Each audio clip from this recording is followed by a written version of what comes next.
టీవీ45 news కి స్వాగతం. Bulletin ముందుగా హెడ్లైన్స్ చూద్దాం. వరంగల్లో బీఆర్ఎస్ నేతల ప్రెస్ మీట్.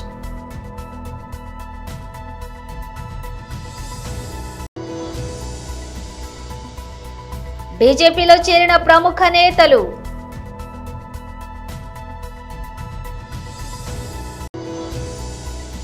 కీలక అంశాలు వెల్లడి చేసిన ముఖ్యమంత్రి.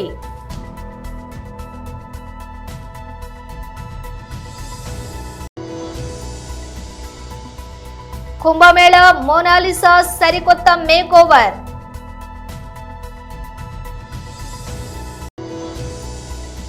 జగన్ కేసులో అప్రూవర్ గా మారాలని నాపై ఒత్తిడి చేశారు విజయసాయి రెడ్డి. ఇక డీటెయిల్స్ చూస్తే ప్రత్యక్ష ప్రసారం. వరంగల్లోని బీఆర్ఎస్ నేతలు ప్రెస్ మీట్ నిర్వహించారు.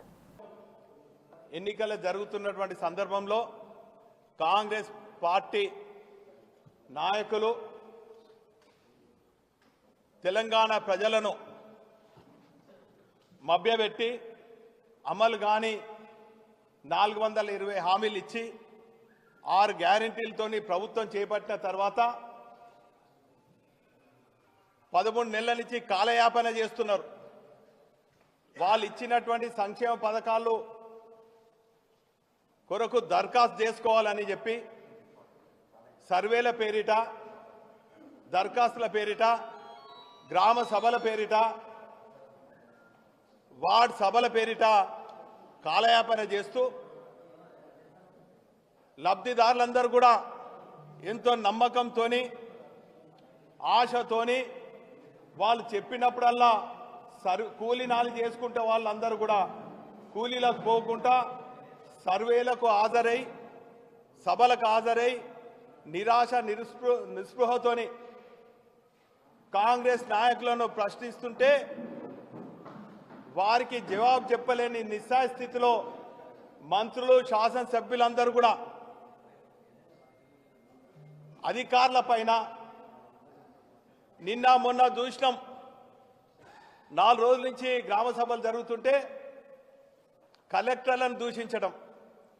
పాపం ఇక్కడ చేసిపోయినటువంటి పమేలా సత్పతి గారు ఒక బ్రహ్మాండమైనటువంటి ఆఫీసర్, చాలా మంచి పేరు గడించింది. ఇటు ప్రజలకు, ప్రజాప్రతినిధులకు సమన్వయం చేస్తూ అనేక అభివృద్ధి కార్యక్రమాలు చేసింది. ఆమెను పట్టుకొని అహంకారంతో మంత్రులు ఇష్టం వచ్చిన ఒక సాటి కలెక్టర్ మహిళని చూడకుండా కూడా ఇష్టం వచ్చినట్టు మాట్లాడడం మేము తీవ్రంగా ఖండిస్తున్నాం. మరోపక్క మేమేం తక్కువ కాదని చెప్పి ఎమ్మెల్యేలు ప్రజలకు సమాధానం చెప్పకుంటే వాళ్ళను అధికారులను బాధ్యత చేసి ఎవరు ప్రశ్నించినా కూడా అధికారులే బాధ్యత అవుతుంది, మేము టర్మినేట్ చేస్తాము, మేము మీ ఉద్యోగాలు ఊడగొడతామని హెచ్చరించడు. ఇంకొక అడుగు ముందుకేసి ఇంకొకరు ప్రశ్నించే వాళ్ళను చెట్లకేసి కొడతాం, కట్టేసి కొడతాం, ఉరికిస్తామని. ఇది ప్రజాస్వామ్యంలో ఇది ప్రజాపాలన అని చెప్పి ప్రజలు ప్రశ్నిస్తున్నారు. నాయన ఈ కట్టేసి కొట్టుడు, ఉరికేసి కొట్టుడు 4 నెలలు అయితే ప్రజాక్షేత్రంలో స్థానిక ఎన్నికల్లో ప్రజలు ఏ తీర్పిస్తారో కాచుకొని ఉండనని చెప్పి ఇటువంటి చిల్లర మాట్లాడే శాసనసభ్యులను, కాంగ్రెస్ నాయకులను హెచ్చరిస్తున్నాం. ఇప్పటికైనా ప్రజాప్రతినిధులుగా ఎన్ని గాలిలో గెలిచినటువంటి మీరు ప్రజలకు ఇచ్చినటువంటి హామీలు. బీజేపీలో చేరిన ప్రముఖ నేతలు శ్రీ వై సునీల్ గారు, నరేంద్ర మోడీ గారి యొక్క నాయకత్వాన్ని కరీంనగర్ కార్పొరేషన్ కు నరేంద్ర మోడీ గారి ప్రభుత్వం ఇచ్చినటువంటి నిధులను గుర్తించి నరేంద్ర మోడీ గారి ప్రభుత్వం యొక్క సహకారంతో కరీంనగర్ కార్పొరేషన్ స్మార్ట్ సిటీ అభివృద్ధి చెందిన విషయాన్ని గుర్తించి నిన్న కూడా కేంద్ర మంత్రివర్యులు వనరుల కట్టడం వచ్చిన తర్వాత ఇంకా అభివృద్ధి నిధులు ప్రకటించిన తర్వాత దాన్ని గుర్తించి నరేంద్ర మోడీ గారి నాయకత్వాన్ని భారతీయ జనతా పార్టీ సిద్ధాంతం నమ్మి ఈరోజు భారతీయ జనతా పార్టీలో గౌరవనీయ సురేంద్రరావు గారు, ఇద్దరు కార్పొరేటర్ గారు ఇద్దరు చేరడం కూడా, అలా స్వప్న గారు, శ్రీదేవి గారు వారిద్దరు కూడా ఇలా భారతీయ జనతా పార్టీలో చేరేందుకు వారికి భారతీయ జనతా పార్టీ తరఫున హృదయపూర్వక స్వాగతం పడుతూ తప్పకుండా వారి చేరిక భారతీయ జనతా పార్టీకి చాలా ఉపయోగపడుతుంది. కరీంనగర్ ప్రజలకు కూడా ఉపయోగపడుతుంది. ఏ లక్ష్యం అనుకుంటారో ఆ లక్ష్యాన్ని చేరుకోవడానికి వారి యొక్క చేరిక 100% ఉపయోగపడుతుంది తెలియజేస్తూ వారికి స్వాగతం పడుతూ భారతీయ జనతా పార్టీలో స్వాగతం పడుతూ వేదిక పెద్దలు జిల్లా అధ్యక్షులు కృష్ణారెడ్డి గారు, మాజీ డిప్యూటీ మేయర్ రమేష్ గారు, ఇతర నాయకులు, అదేవిధంగా మొట్టమొదటి సమావేశం ఎమ్మెల్సీ అభ్యర్థిని ప్రకటించిన తర్వాత మొట్టమొదటి సమావేశం ఒక మంచి కార్యక్రమం. భారతీయ జనతా పార్టీకి కార్యకర్తలకు పార్టీకి జోష్ నింపేటువంటి ఒక మంచి కార్యక్రమం ద్వారా పాల్గొనేటువంటి ప్రచారం ప్రారంభించినటువంటి మన అంజిరెడ్డి గారు ఈ రోజు మొదటి కార్యక్రమం వారు రావడం చాలా సంతోషం. వారి సత్యమణి సంగారెడ్డి జిల్లా భారతీయ జనతా పార్టీ అధ్యక్షురాలు అక్క చూస్తున్న పార్టీ డేంజర్ అక్క. మొత్తం సంగారెడ్డి జిల్లాలో భారతీయ జనతా పార్టీని శక్తివంతంగా తయారు చేయడానికి ఒక మహిళ ఉండి కూడా ఎక్కువ కష్టపడి పనిచేటువంటి అక్క గోదరక్క అంజరెడ్డి గారు కూడా వారు కూడా స్వాగతపడుతూ వేదికటువంటి పెద్దలందరికీ గౌరవ కార్పొరేటర్లకు విచ్చేసిన మీ అందరూ కూడా సునీరావు వారి అభిమానులు అందరూ కూడా హృదయపూర్వక స్వాగతం పలుకుతూ నిన్న మీటింగ్ తర్వాత కరీంనగర్ ప్రజలకు పూర్తి క్లారిటీ వచ్చేసింది. కరీంనగర్ అభివృద్ధికి సహకరించినవారు, కరీంనగర్ కార్పొరేషన్ స్మార్ట్ సిటీకి నిధులు ఇచ్చిందెవరు, ఎవరు తీసుకొచ్చిందెవరు, అభివృద్ధి ఏ విధంగా జరిగిందో నిన్న సమావేశం ద్వారా కరీంనగర్ ప్రజలకు క్లారిటీ వచ్చిన తర్వాత ఎప్పుడు కార్పొరేషన్ ఎన్నికలు వచ్చాయి, ఎప్పుడు భారతీయ జనతా పార్టీ అభ్యర్థిని మేయర్ చేయాలని చెప్పి అలా కరీంనగర్ ప్రజలందరూ కసితో ఎదురు చూస్తున్న విషయం వాస్తవం. ఎందుకంటే చాలా ఇబ్బంది పడ్డామట. ఒక 10 సంవత్సరాలు అబ్బబ్బబ్బబ్బ అరే సునీల్ రావు గారు చాలాసార్లు ఫోన్ చేశారు. అరే నా కార్యక్రమం పిద్దామనుకుంటే మామూలు ఒప్పుకోవట్లేదే, పైసలు ఇచ్చేది నరేంద్ర మోడీ ప్రభుత్వం, కొట్టాడేది మీరు, కానీ పిద్దామంటే మామూలు పెడుతున్నారు, నన్ను కూడా రావద్దు అంటున్నారు అని చెప్పి చాలా సందర్భాల్లో నేను సునీల్ రావు గారు చాలా సందర్భాల్లో మాట్లాడుకున్నాం. పార్టీ పరంగా బీఆర్ఎస్ పార్టీ సునీల్ రావు గారు, నేను భారతీయ జనతా పార్టీ. కానీ అభివృద్ధి విషయంలో ప్రారంభోత్సవాల విషయంలో చాలా సందర్భాల్లో సునీల్ రావు గారికి నన్ను పిలువాలని చెప్పి తపన ఉన్నప్పుడు కూడా రాజకీయ ఒత్తిళ్లు, సునీల్ రావు గారిని బయటేస్తాం, సునీల్ రావు గారిని దించేస్తాం, బండి సంజయ్ అని పిలిస్తే అని వార్నింగ్లు ఇచ్చే పరిస్థితి అప్పుడు ఉంటాయి. కీలక అంశాలు వెల్లడి చేసిన ముఖ్యమంత్రి రౌండ్ టేబుల్ కాన్ఫరెన్సెస్ లో మీరు చూస్తే pathway to India's green industrialisation, green energy to green hydrogen and green manufacturing. ఫ్యూచర్లో ఏది చూసినా కూడా మ్యానుఫ్యాక్చరింగ్ కూడా గ్రీన్ ఎనర్జీ వాడితే దానివల్ల అడ్వాంటేజెస్ ఉంటాయి. టోటల్గా గ్లోబల్ వార్మింగ్ తగ్గే పరిస్థితి వస్తుంది. Not only green hydrogen, it is leading to green manufacturing. రెండోది building the next petrochemical hub. ఆంధ్రప్రదేశ్ని ఇంకొక పెట్రోకెమికల్ హబ్గా తయారు చేయాలని. మూడోది pioneering the blue economy of tomorrow, Andhra Pradesh rule. Ocean economy, blue economy, అది ఫ్యూచర్ భవిష్యత్తు. అబండెంట్ ఆపర్చునిటీస్ ఉన్నాయి ఆంధ్రప్రదేశ్కి, ఎందుకంటే 1000 కిలోమీటర్ల సీ కోస్ట్, అది కూడా ఈస్ట్ కోస్ట్లో ఉన్నాం. ఇది ప్రపంచానికే గేట్వేగా తయారవుతుంది. దీన్ని ఎంత ఉపయోగించుకుంటే అంత సముద్రాన్ని ఉపయోగించుకొని మనం ముందుకు పోయే పరిస్థితి వస్తుంది. అందుకనే బ్లూ ఎకానమీ పైన ఏమేం చేయగలుగుతాయో కూడా ఫోకస్ పెట్టాం. ఇంకొక పైన achieving SDGs by catalysing nature అనే system scale. APCNF, Andhra Pradesh community managed natural farming. Natural farming ప్రపంచానికి ఒక నమూనా Andhra Pradesh. People are very happy. 1 farmer to 1 million.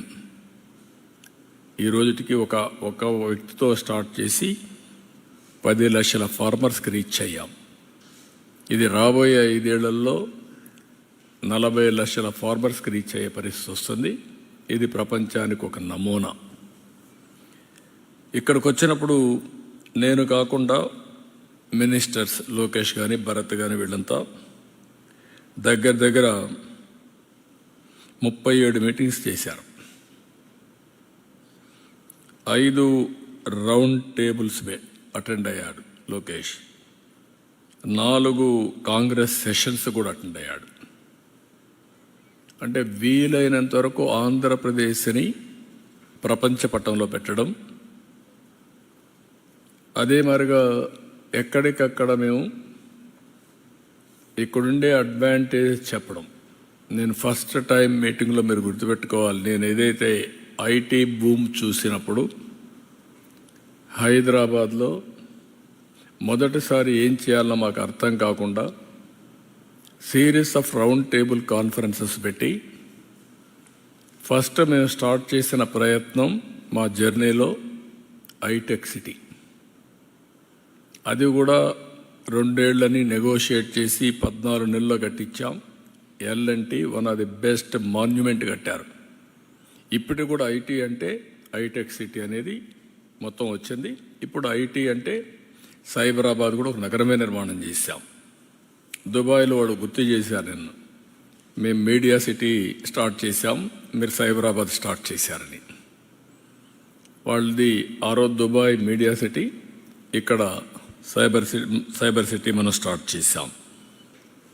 అందుకే నేను నిన్న దావోస్ నుంచి చెప్పాను, 95 ఐటీ, 2025 ఏఐ, అప్పుడు ఇన్ఫర్మేషన్ టెక్నాలజీ, ఇప్పుడు artificial intelligence. That is the journey. ప్రయాగ్రాజ్లో జరుగుతున్న మహాకుంభమేళలో పూసలు అమ్ముతున్న సుందరి మోనాలిసా బోమ్స్లే అందరినీ ఆకట్టుకున్న విషయం తెలిసిందే. ఎవరి సుందరి అంటూ దేశవ్యాప్తంగా ఆమె గురించి సోషల్ మీడియాలో వెతికిన వారు ఎందరో. ప్రయాగ్రాజ్లో ఆమె పూసలు దండలు అమ్ముతుండగా ఆమెతో మాట్లాడుతూ తీసిన వీడియోలు ఇంటర్నెట్లో వైరల్గా మారాయి కూడా. కేవలం కొన్ని రోజుల్లోనే ఆమె జాతీయ స్థాయిలో ఫేమస్ అయిపోయింది.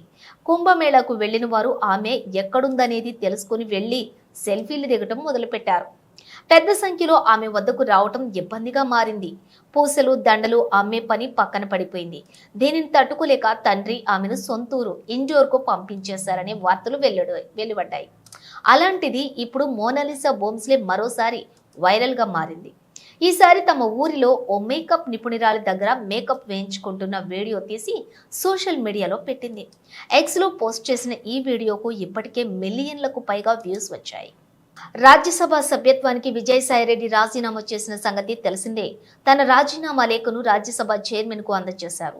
అనంతరం మీడియాతో మాట్లాడుతూ విజయసాయి కీలక వ్యాఖ్యలు చేశారు. వైసీపీ అధినేత జగన్ కేసులో అప్రూవర్ గా మారాలని, తనపై ఎంతో మంది ఒత్తిడి చేశారని విజయసాయి తెలిపారు. రాష్ట్రంలో కూటమి ప్రభుత్వం వచ్చిన తర్వాత కాకినాడ పోర్టు అంశంలో తనపై కేసు నమోదు చేశారని చెప్పారు. తనపై లుకౌట్ నోటీసులు జారీ చేశారని తెలిపారు. కేవీ రావుతోటి తనకు సంబంధాలు లేవని చెప్పారు. విక్రాంత్ రెడ్డిని కేవీ రావు వద్దకు తాను పంపించలేదని అన్నారు. సిఐడి తనను విచారణకు పిలవలేదని తెలిపారు. తన రాజీనామాతో కూటమికే లాభమని చెప్పారు. రాజకీయాల నుంచి తప్పుకుంటే తాను బలహీనుడిగా మారతానని, అలాంటప్పుడు రాజీనామా చేస్తే తనను కేసుల నుంచి ఎందుకు తప్పిస్తారని చెప్పి ప్రశ్నించారు. న్యూస్ ఛానల్ పెట్టే అంశంపై పునరాలోచన చేస్తారని చెప్పారు. బెంగళూరు, విజయవాడలో ఒక్కొక్క ఇల్లు, వైజాగ్లో ఒక అపార్ట్మెంటు, ఇవే తన ఆస్తులని తెలిపారు. బీజేపీ ఎంపీ పదవి గురించి కానీ, గవర్నర్ పదవి గురించి కానీ తనకు ఎవరి నుంచి ఎలాంటి హామీలు లేవని చెప్పారు. తాడేపల్లిలోని పార్టీ కేంద్ర కార్యాలయంలో మాజీ ఎమ్మెల్యే గోపిరెడ్డి శ్రీనివాసరెడ్డి విలేకరుల సమావేశం నిర్వహించారు. ఈరోజు 2 సార్లు శాసనసభకు ఎన్నికై వైద్యం మీద ఈరోజు మాట్లాడుతూ ఉన్నాను. ముఖ్యంగా ఈ ప్రభుత్వం తీసుకున్న ఈ యొక్క అనాలోచన నిర్ణయాన్ని తీవ్రంగా ఖండిస్తూ, ముఖ్యంగా ఈరోజు సేఫ్ క్లోజ్ చేసి జీవో కూడా ఇష్యూ చేయడం జరిగింది. GO number 27. అట్లానే పార్వతీపురం మెడికల్ కాలేజీకి పిలిచిన టెండర్లు క్లోజ్ చేయటం, అట్లానే ఏపీఎంసీఎండిసి చైర్మన్ చల్లుపల్లి శ్రీనివాసరావు గారు స్టేట్మెంట్ ఇస్తూ ఈ కొత్త మెడికల్ కాలేజీలన్నీ కూడా పీపీపీ మోడ్లో తీసుకువెళ్లే కార్యక్రమం చేస్తామని చెప్పి ఈ ప్రభుత్వం ఆలోచన చేస్తుందని చెప్పి ఒక ప్రకటన చేయటం, వీటన్నిటి మీద కూడా నిజంగా చంద్రబాబు నాయుడు గారు వస్తేనే ప్రైవేటీకరణ, చంద్రబాబు నాయుడు గారి మైండ్ సెటే కార్పొరేట్ వ్యవస్థలకు దోచిపెట్టే కార్యక్రమం. ఈయన 14 సంవత్సరాలు ముఖ్యమంత్రి చేశాడు. నేను అడుగుతా ఉన్నాను, ఒక్క ప్రభుత్వ మెడికల్ కాలేజ్ అయినా మీ హయాంలో ప్రారంభించారా? 14 ప్లస్ ఇప్పుడు ఒక సంవత్సరం, 15 సంవత్సరాలు. 15 సంవత్సరాలు మీ ముఖ్యమంత్రి చరిత్రలో ఒక్క ప్రభుత్వ మెడికల్ కాలేజ్ అయినా ప్రారంభించడం జరిగిందా? కానీ జగన్మోహన్ రెడ్డి గారు తన 5 సంవత్సరాల పరిపాలనలో 17 మెడికల్ కాలేజీలు ప్రారంభిస్తే వాటిని కూడా మీరు నిర్వీర్యం చేసే కార్యక్రమం చేస్తున్నారే. ఎందుకు మీకు ఈ యొక్క ప్రైవేటు వ్యక్తుల మీద ఎందుకు ఈ ప్రేమ అని ఈరోజు అడుగుతా ఉన్నా. గతంలో నేను విద్యార్థిగా చదువుకునేటప్పుడు కూడా అప్పుడు నేదురుమల్లి జనార్దన్ రెడ్డి గారు కొత్త మెడికల్ కాలేజ్, ప్రైవేట్ మెడికల్ కాలేజీకి పర్మిషన్ ఇవ్వాలని ఆయన ముందుకొస్తే ఆ రోజు మేము రోడ్డు ఎక్కి ఉద్యమాలు చేశాం. Public that is in 91 or so. మేమంతా థర్డ్ ఇయర్ ఎంబీబీఎస్ చదువుతున్నాం. మేము ప్రతి మెడికల్ కాలేజీలో కూడా ఉద్యమాలు చేశాం ప్రైవేట్ మెడికల్ కాలేజీ వాళ్ళు. ఈ రోజున మీరు ఇష్టాపరంగా ప్రైవేట్ మెడికల్ ఆల్రెడీ మీ హయాంలో ఇచ్చారు. ఎవరికి ఇచ్చారు? మీ అనుమాయులందరికీ ప్రైవేట్ మెడికల్ కాలేజీలు అప్పచెప్పారు ఈ రాష్ట్రంలో. నారాయణ ఒకవైపు, ఎన్ఆర్ఐ మెడికల్ కాలేజీలు, అట్లానే అందరూ ఈ రాష్ట్రంలో జిఎస్ఎల్ కానీ ఈ విధంగా అనేక మెడికల్ కాలేజ్ ప్రభుత్వ సంస్థ ప్రైవేట్ వ్యక్తులకి అప్పచెప్పి ఈరోజు వాళ్ళు ఏం చేస్తున్నారు మనందరికీ తెలుసు. ఈరోజు విద్యార్థుల దగ్గర నుంచి ఒక్కొక్క ఎంబీబీఎస్ సీటుకి దాదాపు 1.5 కోటి వసూలు చేస్తున్నారు ఈరోజు. తెలంగాణ రాష్ట్రం మల్కాజ్గిరి పార్లమెంట్ ఏరియా ఎంఎం జిల్లా మేడ్చల్ అసెంబ్లీ నియోజకవర్గం Medipally PMC mayor Amar Singh BJP చేస్తున్న ధర్నాను ఉద్దేశించి మీడియా సమావేశం. ఇంటి పన్నులు తగ్గించాలని మేయర్ అయిన తర్వాత మొట్టమొదటి తీర్మానం చేశాం. అది ప్రాసెస్ లో ఉంది. మేము వచ్చిన తర్వాత ₹1 కూడా ఇంటి పన్ను పెంచలేదు అని పీఎంసీ మేయర్ అమర్ సింగ్ తెలిపారు. ఫస్ట్ మా తీర్మానం చూడండి, ట్యాక్స్ తగ్గియాలని మేము కౌన్సిల్లో తీర్మానం కూడా పెట్టుకున్నాం. గత 4.5 సంవత్సరాల్లో ఏదైతే కాలే, ఈ 5 నెలల్లో ఫస్ట్ కౌన్సిల్ మీటింగ్లోనే మేము అందరం కలిసి దీనికి తీర్మానం చేసుకోవడం జరిగింది. మళ్ళీ ఇది ప్రొసీజర్లో ఉన్నది, పెట్టంగానే ఎంబడైతే కాదు కదా, ప్రతి దానికి ఒక ప్రొసీజర్ ఉంటుంది. గతంలో వీళ్ళందరూ ఎక్కడ ఉన్నారు? ఆ రోజు కూడా మేమందరం మా ఒక కార్పొరేటర్ హాఫ్ నేకెడ్ పిట్టల్ మల్లేష్ గారని రోడ్ మీద నుంచి నడుచుకుంటూ వచ్చిండు. మేము అందరు ధర్నా చేసినాం. దేనికోసము? ట్యాక్స్ల గురించి. ఆనాడు టీఆర్ఎస్ ప్రభుత్వం, బీఆర్ఎస్ ప్రభుత్వం ఏదైతే ఉన్నది, మేమందరం 20 మెంబర్స్ దాని నుంచి బయట రానికి మెయిన్ రీజన్ ట్యాక్స్ పెంచిండని. ఎవరు? గతంలో ఉన్న మేయర్ వెంకటరెడ్డి. మేము వచ్చిన తర్వాత నుంచి ఒక్క హౌస్ కూడా ట్యాక్స్ పెరగలేదు. ఏదైతే ఉంటే గతంలోనే పెరిగినాయి. సిడిఎంఏ మేడం దగ్గర కూడా ఈ ఫైల్ ఉన్నది. దీని మీద డిస్కషన్ జరుగుతుంది. ఇంతకుముందు సిడిఎంఏ డైరెక్టర్ గౌతమ్ గారు ఉన్నారు, ఆయనతో కూడా మాకు కూడా హెల్దీ డిస్కషన్ జరిగింది. ఎందుకంటే ప్రతి కార్పొరేషన్లో డిఫరెంట్ ట్యాక్సెస్ ఉన్నది. యూనిఫామ్ ట్యాక్సేషన్ ఉండాలి మనకు. జిహెచ్ఎంసీ కానీ ఏదైనా కార్పొరేషన్ అయినా కానీ ఏదైనా బాడీ కానీ మనకు universal same taxation, same layer taxation ఉండాలి. ఒక కార్పొరేషన్లో ఎక్కువ ట్యాక్స్, ఇంకొక కార్పొరేషన్లో తక్కువ ట్యాక్స్, ఒక దగ్గర అసెస్మెంట్ అవుతుంది, ఒక దగ్గర అసెస్మెంట్ అయితలేదు. దీని మీద చాలా డిస్కషన్స్ జరిగింది. గతంలో ఉన్న డైరెక్టర్, మన సిడిఎంఏ డైరెక్టర్తోని, ఇప్పుడు శ్రీదేవి మేడంతో కూడా చాలా హెల్దీ డిస్కషన్స్ జరుగుతున్నాయి. ఇంకా ఇది పైప్ లైన్లో ఉన్నది. దీని మీద ఖచ్చితంగా పబ్లిక్కి హెల్ప్ఫుల్ అవుతుందని చెప్తున్నాం. జోగులాంబ గద్వాల జిల్లాలోని జాతీయ ఓటర్ల దినోత్సవాన్ని పురస్కరించుకుని గద్వాల జిల్లా కేంద్రంలోని ఐడిఓసి కాంప్లెక్స్ నుండి కృష్ణవేణి చౌక్ వరకు నిర్వహించిన ఓటర్ల అవగాహన ర్యాలీకి జిల్లా కలెక్టర్ జెండా ఊపి ప్రారంభించారు. ర్యాలీలోని అధికారులు, విద్యార్థులు పాల్గొని ప్లకార్డులు చేతబట్టి మన ఓటు మన హక్కు, ఓట్ ఈజ్ యువర్ వాయిస్ అంటూ అటువంటి నినాదాలతో ఓటు ప్రాముఖ్యతపై అవగాహన కల్పించారు. ఈ సందర్భంగా జిల్లా కలెక్టర్ మాట్లాడుతూ 18 ఏళ్లు నిండిన ప్రతి ఒక్కరికి ఓటర్ నమోదు చేయించి ఓటు హక్కును వినియోగించుకోవాలని సూచించారు. ఓటు అనేది పౌరుడి యొక్క హక్కు మాత్రమే కాదు, దేశ భవిష్యత్తును తీర్చిదిద్దే శక్తివంతమైన ఆయుధమని అన్నారు. ఓటర్లందరూ మరి ఓటరుగా నమోదు చేసుకోవాల్సినటువంటి అవసరం ఉంది. మరి ఓటరు మరి మంచి ఓటరు ఎవరు అంటారంటే ఎలాంటి అవినీతికి తావు లేకుండా మరి ఎలాంటి ఒత్తిడికి లోను కాకుండా నిష్పక్షపాతంగా ఓటు వేసిన నాడు మరి ప్రజాస్వామ్యం కొరడవిల్లుతుందన్న విషయాన్ని మనం అందరం గుర్తిరగాల్సినటువంటి అవసరం చెప్పి ఎవరికైతే 18 సంవత్సరాలు పైబడినటువంటి వ్యక్తులు భారతదేశంలో ఉన్నటువంటి వ్యక్తులందరూ కూడా ఓటర్గా నేషనల్ ఓటర్స్ డే కార్యక్రమానికి వచ్చిన ఏసీ రెవెన్యూ గారు, ఏసీ ఎంపీ గారు, ఆర్డీఓ గారు, అందరి అధికారులు, ముఖ్యంగా స్టూడెంట్స్ అందరికీ కూడా నమస్కారం, గుడ్ మార్నింగ్. సో ఈరోజు మనం ఈ కార్యక్రమం ఎందుకు జరుపుకుంటున్నామని మీరు అందరూ పెట్టుకోవాలి. అందరూ ప్లకార్డ్స్ కూడా పెట్టుకున్నారు, మన ఓటు మన భవిష్యత్తు. ఈరోజు మనము ఎందుకు ఈ కార్యక్రమం జరుపుకుంటున్నామంటే ఓటింగ్ అనేది చాలా ఇంపార్టెంట్. మనం చాలామంది మాట్లాడడం చూస్తాము, మన కంట్రీ మారట్లేదు, ఏది చేయట్లేదు అనేది. బట్ అంతా కూడా ఏదైనా కావాలి అంటే, ఏది మీ ఒపీనియన్ మ్యాటర్ కావాలంటే పాలసీ మేకింగ్లో మనకి ఓట్ అనేది చాలా ఇంపార్టెంట్. దానికి జాగ్రత్త ఉండాలి. మీరందరూ ఓటు నమోదు చేసుకోవాలి. ఇప్పుడు మనం ఎందుకు స్టూడెంట్స్నే తీసుకుంటామో, ఎందుకు నెక్స్ట్ మీరు సిటిజన్స్ అవుతారు కాబట్టి మీకు ఈ ర్యాలీలు తీసుకోవడం జరిగింది. సో మీరందరూ కూడా మీ బాధ్యత ఏదంటే యాజ్ ఎ సిటిజన్స్ మనకి ఎట్లా రైట్స్ ఉంటాయో అట్లాంటిది మనకి బాధ్యతలు కూడా ఉంటాయి. సో అట్లాంటి బాధ్యతలు వన్ ఆఫ్ ద ఇంపార్టెంట్ బాధ్యతలు ఏదంటే మీరు ఓటర్గా నమోదు చేసుకొని ఓటు వేయాలి. ఓటు వేస్తేనే మీ వాయిస్ వినపడుతుంది గవర్నమెంట్కి కూడా. సో మీరందరూ ఇప్పుడు దాదాపు అందరూ 15, 16 ఇయర్స్, 17 ఇయర్స్ అంతా ఉన్నారు. సో ఇప్పుడు గవర్నమెంట్ 17 ఇయర్స్ అయినా కూడా నమోదు చేసుకోవడానికి అవకాశం కూడా ఇచ్చింది. సో నెక్స్ట్ ఇయర్ నుంచి ఓట్ చేసుకోవడానికి.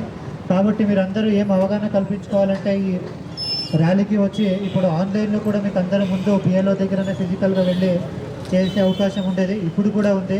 అది కాకుండా మీరు ఆన్లైన్లో కూడా ఓటు చేసుకోవచ్చు, ఆన్లైన్లో కూడా ఓటర్గా నమోదు చేసుకోవచ్చు. మీరు అక్కడ అప్లై చేసుకుంటే బిఎల్ఓస్ వచ్చి వెరిఫై చేస్తారు. అంటే గవర్నమెంట్ కూడా ఒక ఎలక్షన్ చేయాలంటే చాలా డబ్బులు ఖర్చు చేస్తుంది. తర్వాత రిమోట్ లొకేషన్స్, ఇప్పుడు మనకి గుర్రంగడ్డ లాంటి ప్రదేశాలు కూడా ఉన్నాయి. మనకి అది ఐలాండ్ అయినా కూడా ఓట్లైనా తీసుకుపోయి ఎట్లాంటి అయినా కూడా మన ప్రతి ఒక్కరికి కూడా ఓటు వేయించాలి అనేది గవర్నమెంట్ యొక్క ఉద్దేశం. సో గవర్నమెంట్ ఇట్లా మనకి ప్రతి ఒక్క అవకాశం కల్పించి ఇంత ఎఫర్ట్ చేసినా కూడా కొంతమంది బ్రిటన్ ముగించే ముందు హెడ్లైన్స్ మరోసారి. వరంగల్లో బీఆర్ఎస్ నేతల ప్రెస్ మీట్.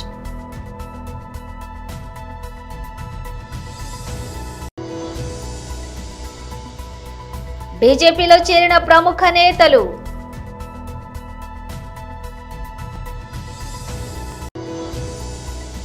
కీలక అంశాలు వెల్లడి చేసిన ముఖ్యమంత్రి.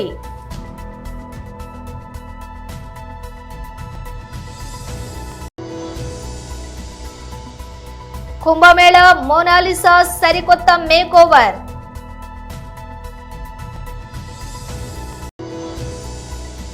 జగన్ కేసులో అప్రూవర్ గా మారాలని నాపై ఒత్తిడి చేశారు విజయసాయి రెడ్డి. ఇవి బులెటిన్ విశేషాలు. మరో బులెటిన్ తో మళ్ళీ కలుద్దాం.